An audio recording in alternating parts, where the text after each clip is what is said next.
for the ref call of the week. Houston versus Jacksonville. And Tyler, I'll pass it to you to give us a little context here. Yeah, so that's DPI is not an accidental title name. We love covering defensive pass interference calls and no calls. And that's what we're going to have today.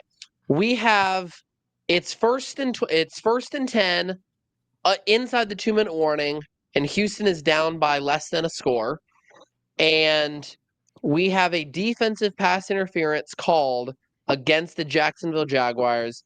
This gives the Texans the ball at the 2-yard line. We're going to break down if this should have been called defensive pass interference. So again, this is against Jacksonville, the team in white here that gets called for DPI. Go ahead and roll that clip, Zach. So off first glance, I don't even see a whole lot of contact, to be honest. Yeah, here's the next a better angle, look, which I think is important. This next angle here that we view. Okay. I mean, So little bit of hand fighting on both sides, but the Jaguars defender, he's got his head turned the whole time. To me, I think he's making a play on the ball. I don't like this call. So I don't either, but I'm going to play devil's advocate for a second and give the proper context for the rule. So like you said, I think the good things to point out with this play are the defender getting his head turned around here, head is turned, and then making a play on the ball. Both important elements of good, permissible defense. The problem lies with this early angle showing this. This is a grab. And per the NFL rulebook, there is a section in Article 2, Section C, that says Article 2 is prohibited acts by both teams.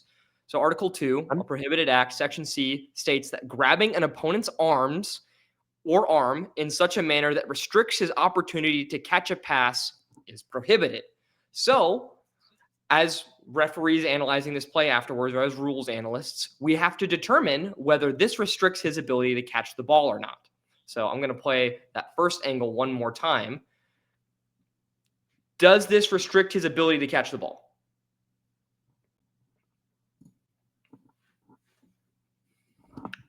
Is that arm? It goes back to the question of if me putting my hand here restricts your ability, but I'm making a play on the ball. Where does making a play on the ball end and restricting the ability begin? So I think it's not the problem with this arm. It's this arm being restricted. As you can see, watch the resistance. Christian Kirk's going to try to pull his arm over, and it won't be able to. So he's only going to get this right arm near the ball.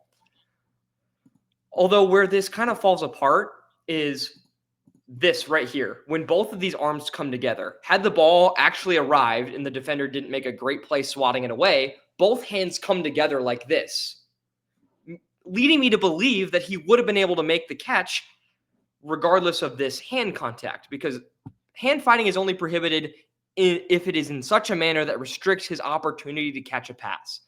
So that's what the crux of the argument is. Does the hand restriction prevent Christian Kirk from making the pass? Yes or no?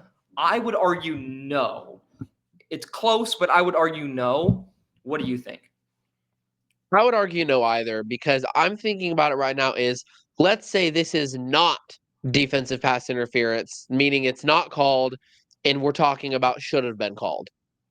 I'm seeing way more playing of the ball than I'm seeing restricting the opportunity to catch the ball. And I think I would have ruled this. Now this is a good play. This is a correct call that it shouldn't be defensive pass interference. So now thinking about it being called, I think it's incorrect call. Right. Both ways I look at it, I think it's a good defensive play. Sure. I do think that it falls within the gray area, unfortunately, kind of like when a player falls on top of the quarterback during a sack and they call it roughing the passer. Like, that's technically in the rules, but I as a ref and as a rules analyst, would give more leniency because that rule is super subjective and there's not a whole lot the player can do. in my opinion, I feel like both players are hand fighting to an extent. The defender gets his head turned and makes a play swatting the ball. That to me indicates that pass interference probably shouldn't be called here, even if the gray area indicates that hand fighting could be ruled as restricting the catch. I don't think that it should be called, though. But I wanted to at least present that prohibited article so we could discuss it. But no, I agree. And you. it's definitely, and even though we both agree with the refs, this is definitely our ref call of the week, because this put the Texans at the 2-yard line and ended up winning the game. Yeah. Now, this play was 1st and 10, so it did not. The Jaguars still could have lost the game. The Texans still could have scored on different plays, but when this penalty put the ball at the 2-yard line, this did seal it for Houston.